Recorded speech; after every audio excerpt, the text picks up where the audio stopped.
After hitting 32 home runs in just 113 games, Kyle Schwarber is one of the most coveted sluggers left on the market. Should the Mets try to sign this free agent? I'll discuss on today's episode of Locked On Mets. You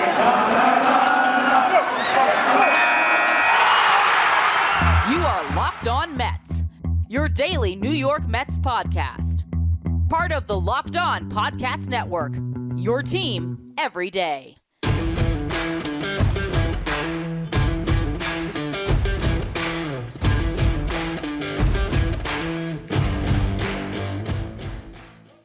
Now, before we start to talk about Kyle Schwarber, for those of you who don't know, I'm your host, Ryan Finkelstein. If you want to find any of my work, you can follow me on Twitter at FinkelsteinRyan. You can also find some of my writing about the Mets at justbaseball.com, where I just wrote a free agent profile on Kyle Schwarber, sort of detailing what his market can be and who could be interested in his services this offseason. Now, before we talk about Kyle Schwarber and how he relates to the Mets, I just want to go through his numbers and what it took for him to get to free agency, because this is one of the more interesting players on the market. Last season, he was awesome, right? He hit 291, 435 on base percentage, 522 slugging percentage, 32 home runs, 51 extra base hits, 71 RBIs, 76 runs scored. He struck out 27% of the time, but walked 13.6% of the time. Had a 145 WRC plus. Now, again, for those of you who don't know, WRC plus is weighted runs created plus, measuring hitters based on a league average of 100. So Kyle Schwarber was 45% better than your league average hitter. His expected or his weighted on base average was 392. That's very good. And he had a 3.1 F4.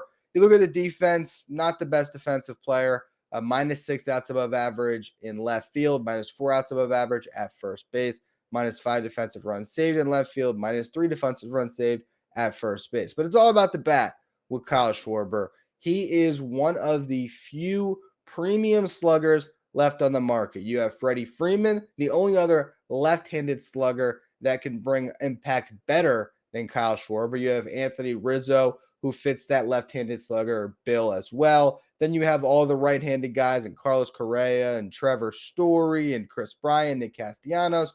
Schwarber belongs in this class after the year he just had, but he doesn't have the same track record as some of these other free agents, so he might not make the same amount of money. He might not get that 9-figure deal. And for him, if you're just looking at his prospects now compared to where they were a year ago, I mean, he's sitting pretty, because a year ago, he got non-tendered by the Cubs, which, as I went through his numbers, it was still a shocking decision for a team that had this guy as a homegrown talent who the fans loved to just cut him because they didn't want to pay him his arbitration number. You're talking about a down year in 2020 that they responded to, where he only hit 188, 308 on base percentage, 393 slugging percentage, but that was a 59-game sample. This guy had such an interesting career with the Cubs, and he was always a solid home run threat, if nothing else. So you look at what he did throughout his career, and he gets drafted in 2014 in the first round as a catcher at the time, but it was really all about the bat coming out of the University of Indiana. He plays 69 games the following season, just about a year and a week after he got drafted. He's in the big leagues at 22 years old, played some left, played some catcher, hits 246, 355 on base, 487 slugging, 16 home runs in those 69 games, and a 131 WRC plus, so 31% better than your league average hitter. In the playoffs, he's great as well. He hits 5 home runs, which broke Miguel Cabrera's record for the most ever in a single postseason by a hitter 22 years or younger. And he helps the Cubs make it all the way to the NLCS, where, of course, they were swept by the Mets. But he was still able to set that record. Then the following season, you look at who the Cubs were supposed to be with Javi Baez and Chris Bryant and Kyle Schwarber and this young team that was just ready to pop off with Anthony Rizzo and everything else. They actually lose Schwarber 2 games into that season as he blows out his knee in a collision with Dexter Fowler. So you don't see Schwarber, you think he's done. Well, get to the World Series, and we all remember he miraculously returned, and in Game 1 of the World Series became the first player in MLB history to record his first hit of the season in the World Series, where he hit a double in the 4th inning.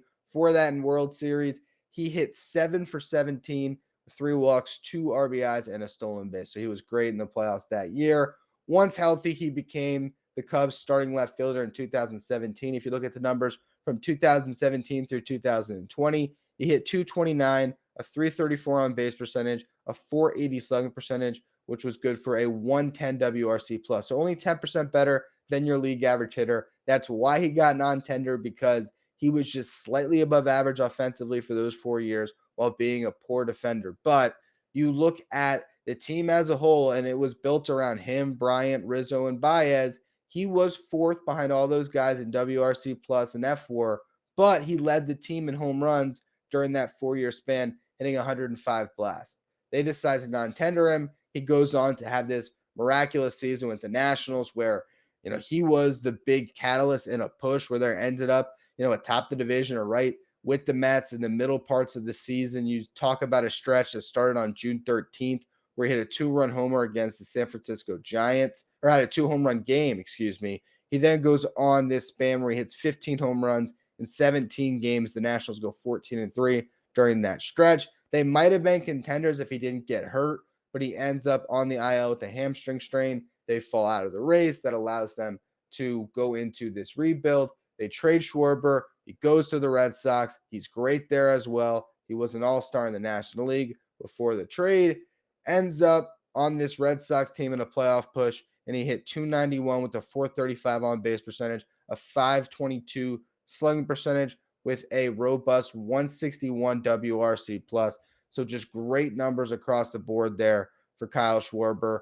If you look at what he did in 2021 as a whole, he was in the 89th percentile or better in average exit velocity, max exit velocity, expected WOBA, expected slugging, barrel percentage, walk percentage, and chase rate.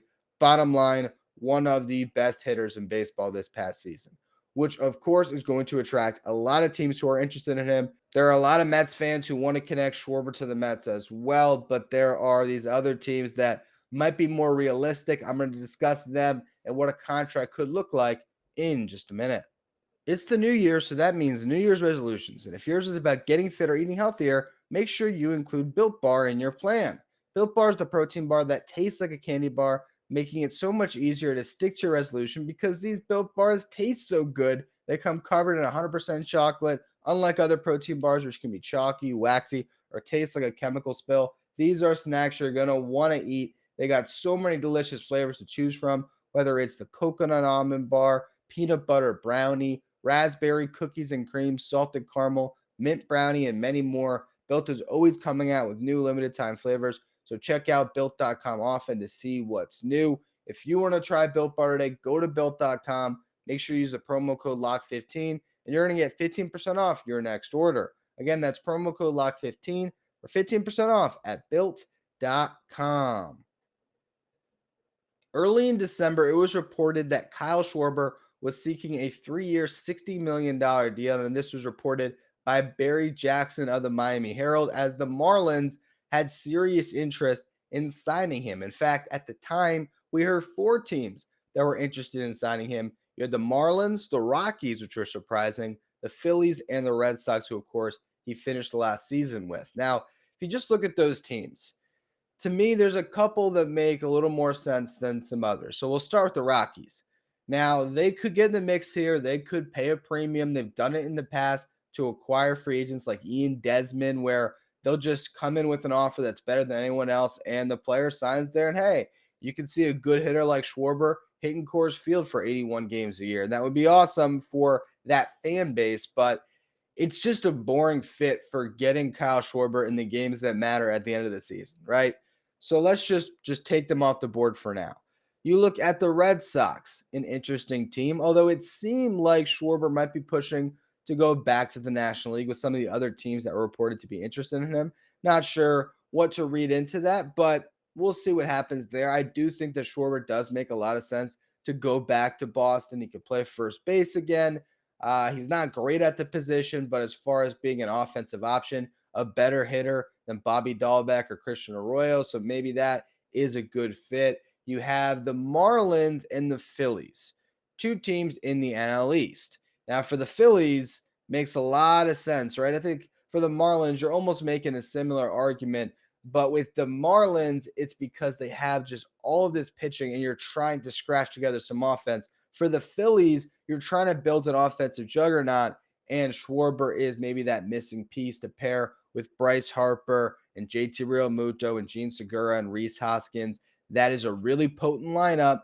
They'll try to once again cobble together a team here. They do have Zach Wheeler and Aaron Nola, so that would be how the Phillies might try to get back into this division race. For the Marlins, they just went out and acquired a lot of interesting pieces. I really like what the Marlins did to be at least competitive this year. They get Avisel Garcia as an outfielder who, might not be an all-star, but he's going to be a solid above-average contributor for them. They have Joey Wendell that they traded for. That's going to be a really nice piece that can play third base, can play second base. They can really mix him and match him all over the place. A super utility type guy that provides really good offense. And then you also traded for Jacob Stallings, the Gold Glove winner this past year, the catcher from the Pirates. He is going to be great guiding that young pitching staff. Now you bring in Kyle Schwarber, who could be your best offensive piece to pair with Wendell, Garcia, Jazz Chisholm, and suddenly that's a team that starts to make sense with all their young pitching. When I wrote the free agent profile for Just Baseball, I wanted to add a fifth team in there that he could land at, and while they haven't been reported to be interested, I really like the Cleveland Guardians as a fit for Schwarber. A couple of years ago in 2017, they signed Edwin Encarnacion to a 3-year, $60 million deal, giving them some offense to pair with Francisco Lindor and Jose Ramirez, and it was a really nice signing for them. He hit 70 home runs over the first 2 years of that deal. They then traded him before the final year as he was set to make the last bit of money, plus there was a 4th-year option on that contract with the buyout. So they got out of paying that buyout. They got out of that money in the end.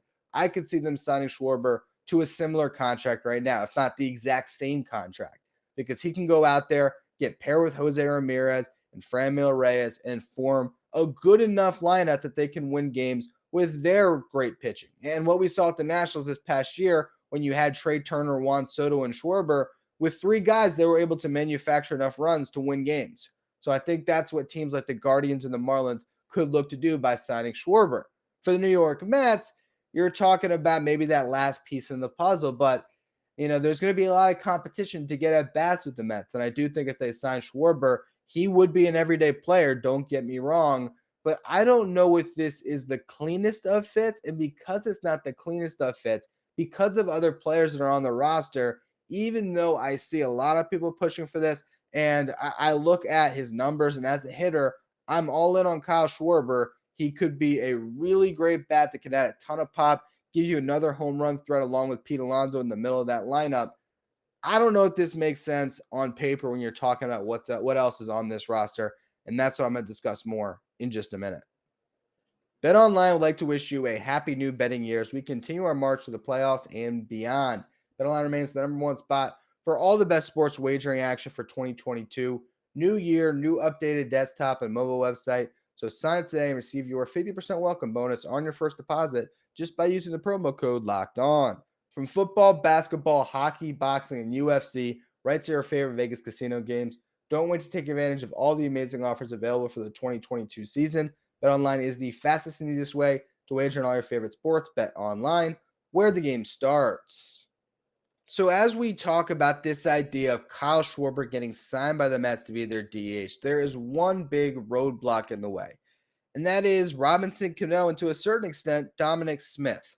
Now, Robinson Cano is literally serving the exact function you would be signing Kyle Schwarber to perform on this roster in cost and production.